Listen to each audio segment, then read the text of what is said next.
Hi, welcome to अन्नी fashion.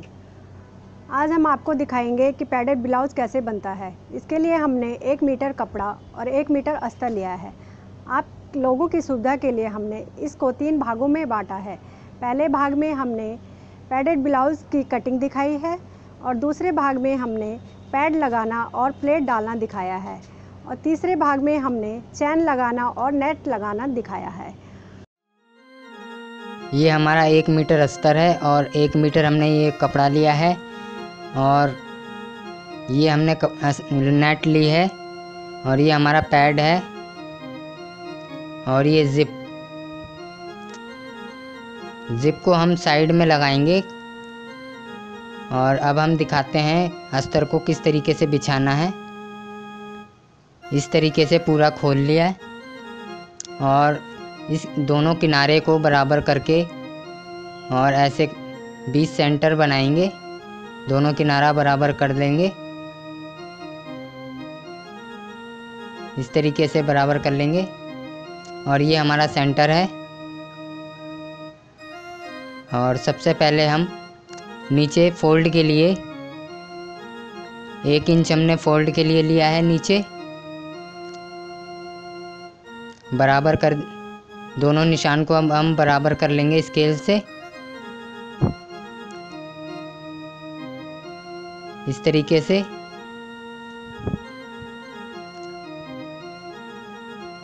अब हम लंबाई रखेंगे, ब्लाउज़ की लंबाई हमारी 14 इंच है, तो अब हम 14.5 इंच पे निशान लगा लेंगे, आधा इंच एक्स्ट्रा, इस तरीके से। और फिर उसके बाद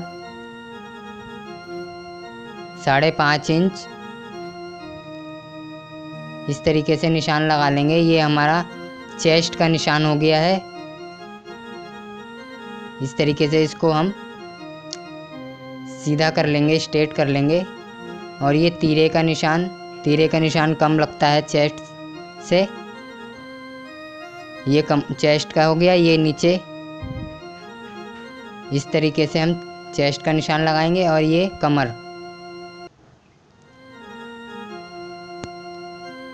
अब हम कमर नापेंगे, चेस्ट नापेंगे। चेस्ट हमारी 39.5 है, तो हमने ये 2.5 इंच मिलाई है, तो 2.5 इंच में हमारा 42 इंच आया है। 42 इंच का हम आधा कर लेंगे, 21 इस तरीके से। और फिर उसके बाद 21 का आधा कर लेंगे तो 10.5, इस तरीके से हम चौथाई भाग रखेंगे। इसी तरीके से निशान हम नीचे लगा लेंगे 10.5 पे, इसको इस तरीके से।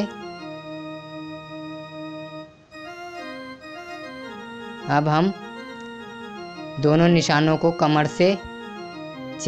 से चेस्ट तक मिला लेंगे और फिर उसके बाद 2 इंच साइड में मार्जिन के लिए निशान लगा लेंगे। ये 2 इंच हमने निशान लगा लिया है मार्जिन के लिए, 2 इंच।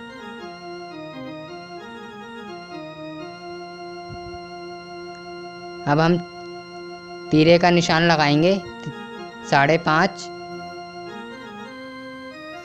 इस तरीके से।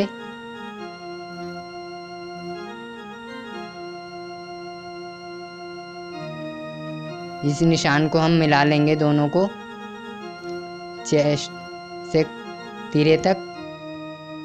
फिर उसके बाद ये हमने निशान लगाया सेंटर और अब हम राउंड शेप दे देंगे आर्म होल की, इस तरीके से। और इस निशान से हम 1 इंच एक्स्ट्रा पे निशान लगा लेंगे, इस तरीके से। ये हमारा बैक पल्ला रहता है, 1 इंच एक्स्ट्रा रहता है फ्रंट पल्ले से, इस तरीके से हम शेप दे देंगे। और अब हम प्लेट का निशान लगाएंगे। प्लेट हमारे निशान 10 इंच प्लेट, तो हम 10.5 पे इस तरीके से निशान लगा लेंगे। अब हम ये चौड़ाई लगाएंगे, प्लेट की चौड़ाई 3.5। इस तरीके से हम 3.5 पे निशान लगा लेंगे। फिर उसके बाद इसी तरीके से नीचे कमर की तरफ इस तरीके से निशान लगा लेंगे। अब ये कमर से ऊपर तक इस तरीके से प्लेट के निशान मिला लेंगे। ये हमारे बैक पल्ले की प्लेट है। अब हम कटिंग करेंगे इस तरीके से। पूरी आर्म होल की शेप से साइड 2 इंच का मार्जिन देते हुए ये हमारा बैक पल्ला कटिंग हो गया है। अब हम ये प्लेट का निशान लगाएंगे इस तरीके से और कट लगा लेंगे नीचे, और इसको हम इस तरीके से इसको पलट लेंगे। अब ये हमारा प्लेट का निशान है। अब हम इसको इस तरीके से स्केल से नीचे से बराबर निशान लगा लेंगे। ये हमारे बैक पल्ले की प्लेट, और ये नीचे 1 इंच हमने फोल्ड के लिए कट लगा लिया है, और ये चेस्ट पे कट लगा लिया है। ये हमारा बैक पल्ला है, कटिंग हो गया है। अब हम फ्रंट पल्ले को इसको इस तरीके से घुमा लेंगे अपनी तरफ, और बंद साइड अपनी तरफ रखेंगे, और इसके ऊपर ये सेंटर मिला करके बैक पल्ले को रख लेंगे इसके ऊपर इस तरीके से।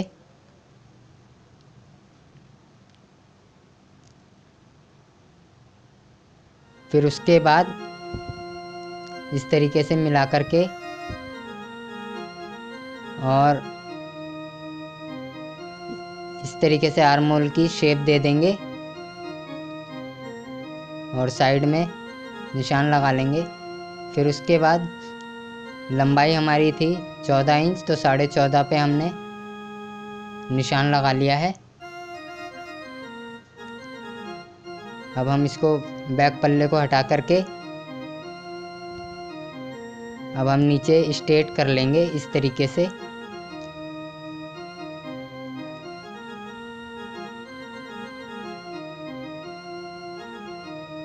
अब हम प्लेट का निशान लगाएंगे।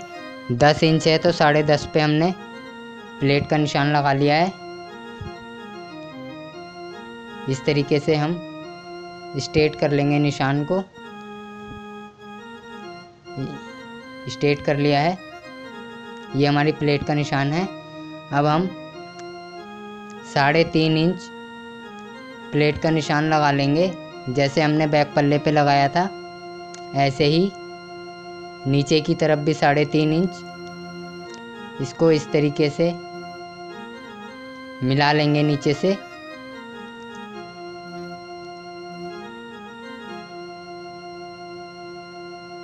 ऊपर बराबर कर लेंगे, तीरे को बराबर कर लेंगे।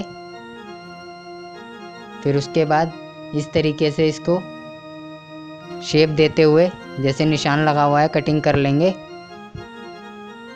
ये हुआ हमारा बैक पल्ला तैयार।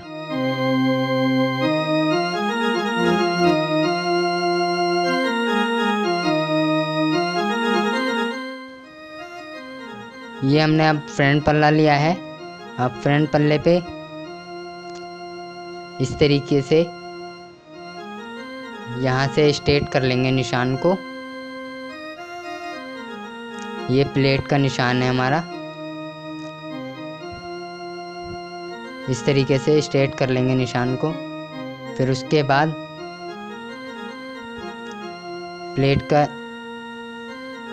लंबाई नापेंगे हम। 10 इंच है तो 10.5 इंच पे निशान लगाया है, और 3.5 इंच प्लेट की चौड़ाई है। ये हमारी 3.5 इंच पे निशान लगाया है चौड़ाई का प्लेट का, और इस तरीके से आर्म होल की तरफ तिरछा करके स्ट्रेट कर लेंगे। ये हमारा जैसे प्रिंस प्लेट डलती है उसी तरीके से निशान लगा लेंगे। अब हम कटिंग करेंगे इस तरीके से। आर्म होल के निशान के ऊपर ये फ्रंट पल्ला इस तरीके से, बैक पल्ले के आर्म होल 1 इंच ज़्यादा रहता है और फ्रंट पल्ला कम रहता है 1 इंच से। अब हम प्लेट का निशान लगाएंगे इस तरीके से और ये आर्म होल में कट लगा लेंगे। प्लेट के निशान लगा लिया है। अब हम इसी निशान से दूसरी तरफ भी इस तरीके से निशान लगा लेंगे, जैसे हम प्रिंस प्लेट डालते हैं उसी तरीके से।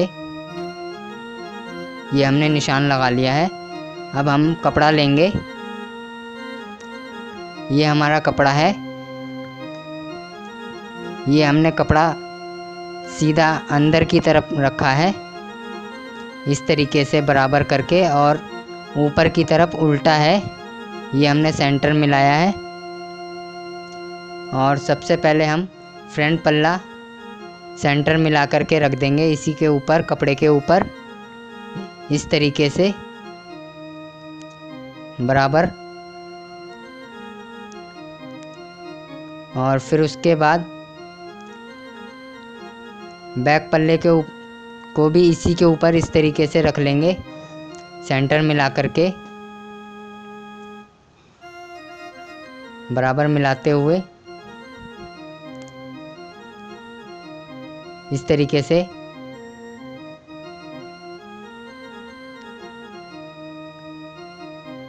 ये हम नीचे हमने मोड़ के लिए कपड़ा छोड़ा है, ये नीचे 1.5 इंच हमने,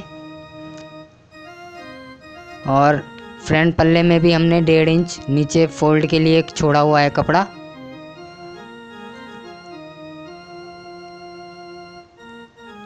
अब हम कटिंग करेंगे बराबर और नीचे 1.5 इंच छोड़ते हुए इस तरीके से, और ऊपर से हम बराबर कर लेंगे तीरे के पास से, और साइड आधा इंच कपड़ा छोड़ते हुए कटिंग करेंगे इस तरीके से। ये हम दोनों कटिंग कर दिए। ये हमारा नीचे कपड़ा है फ्रंट पल्ले का,